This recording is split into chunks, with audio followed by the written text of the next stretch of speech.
Hello friend, welcome to my channel Seema Singh study point. तो आज का हमारा चैप्टर है जीन पियाजे सिद्धांत।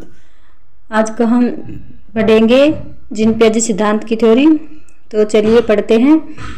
आपका सीटेट एग्ज़ाम बहुत ही नज़दीक है, 2 या 3 दिन 4 दिन रह गए हैं सीटेट एग्ज़ाम के। तो आप इस सिद्धांत को एक बार पढ़ लेंगे तो आपको ध्यान में हो जाएगा कि कौन सा क्वेश्चन आना है कौन सा नहीं। तो इससे बहुत से क्वेश्चन आते हैं तो आपको उन क्वेश्चनों को हल करने में कोई प्रॉब्लम नहीं होगी, इसलिए मैंने ये वीडियो बनाया है। तो आप इस सिद्धांत को एक बार अच्छी तरह से पढ़ लीजिएगा ताकि आपको याद हो जाए, क्योंकि सीटेट एग्ज़ाम में इससे रिलेटेड बहुत सारे क्वेश्चन आते हैं जो कि उन्हें हल करने में थोड़ा सा कन्फ्यूजन होता है। तो वो कन्फ्यूजन आज आपको दूर कर दिया जाएगा। चलिए वीडियो स्टार्ट करते हैं।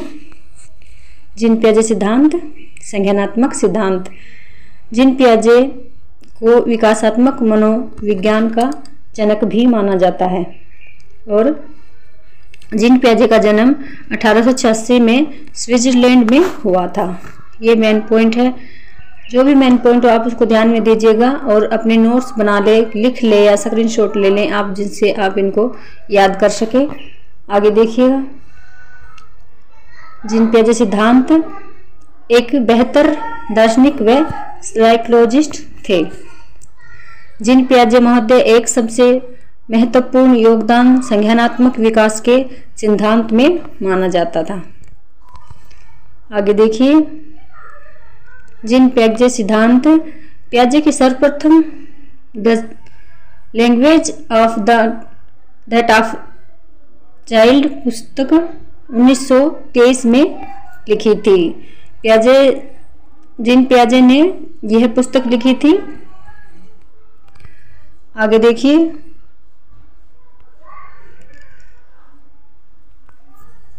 संज्ञानात्मक सिद्धांत, इस सिद्धांत के प्रतिपादक जीन पियाजे थे।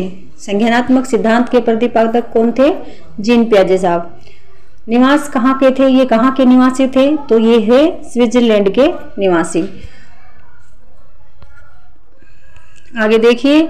संज्ञान प्राणी का वह व्यापक और स्थायी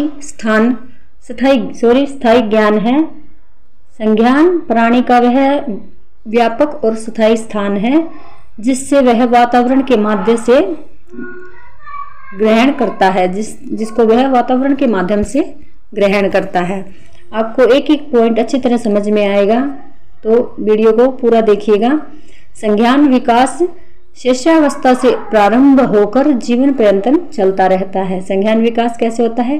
विकास की गति कैसी होती है? शिष्यावस्था से होकर जीवन पर्यंत चलता रहता है। आगे देखिए।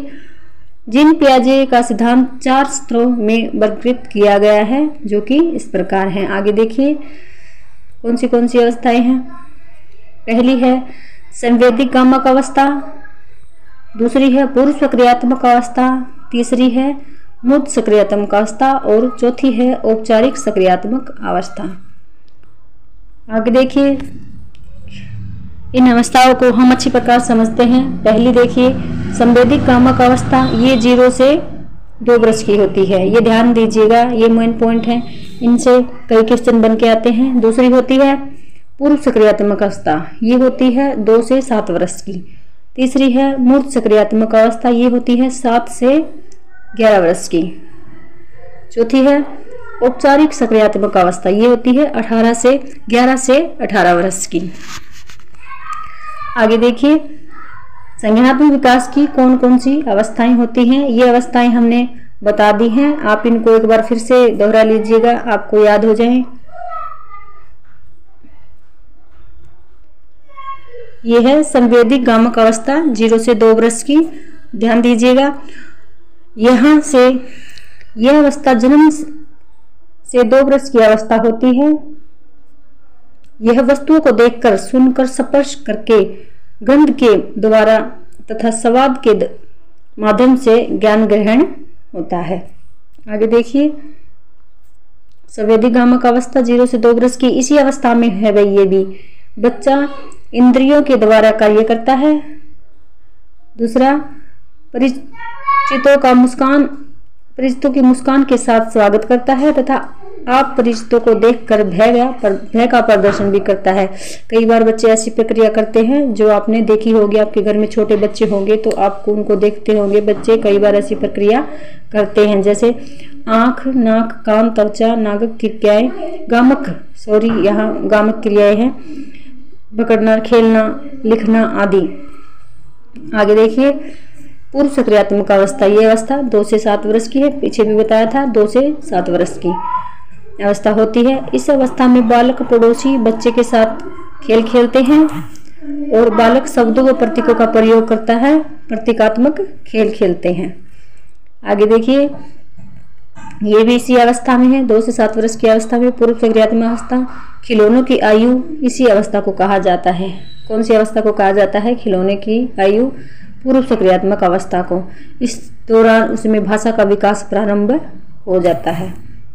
आगे देखिए भाई पूर्व सक्रियात्मक अवस्था में क्या है? वस्तु स्थायित्व का भाव जागृत हो जाता है। क्या हो जाता है? वस्तु स्थायित्व का भाव जागृत हो जाता है। निर्जीव वस्तुओं में सजीव चिंतन करने लगता है। इसे जीववाद भी कहते हैं। क्या कहते हैं? इसे जीववाद भी कहते हैं। प्रतीकात्मक सोच पाई जाती है। पूर्व सक्रियात्मक अवस्था 2 से 7 वर्ष। अनुकरणशीलता पाई जाती है। शिशु अहमवादी होता है तथा दूसरों को कम महत्व देता है। इस अवस्था में बच्चा खुद पर अपने आप को ही सब कुछ समझता है, मैं हूं तो सब कुछ है। आगे है मूर्त सक्रियात्मक अवस्था। ये है 7 से 11 वर्ष की अवस्था।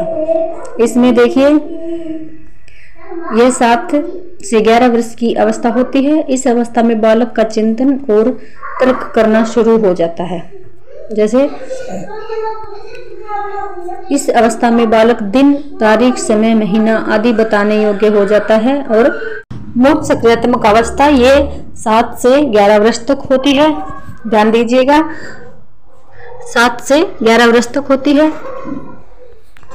इस अवस्था में बालक का चिंतन और तर्क करना शुरू कर देते हैं। इस अवस्था में बालक चिंतन और तर्क करना शुरू कर देते हैं। आगे देखिए इस अवस्था में बालक दिन, तारीख, समय, महीना आदि बताने योग्य हो जाते हैं।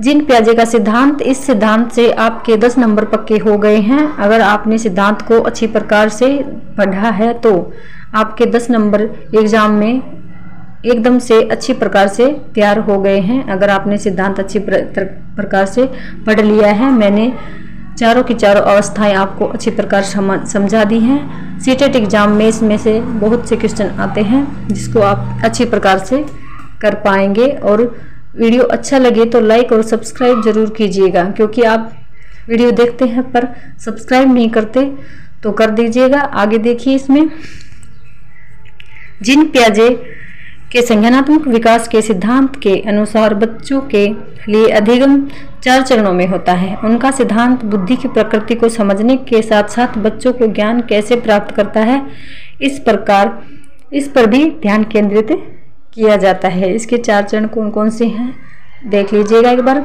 सेंसोरोमोटर चरण ये है 2 वर्ष तक। प्री ऑपरेशनल चरण ये है 2 से 7 वर्ष की आयु तक। कंक्रीट परिचालन चरण ये है 7 से 11 वर्ष की आयु तक। और औपचारिक परिचालक ये है 12 वर्ष से अधिक वर्ष की आयु तक।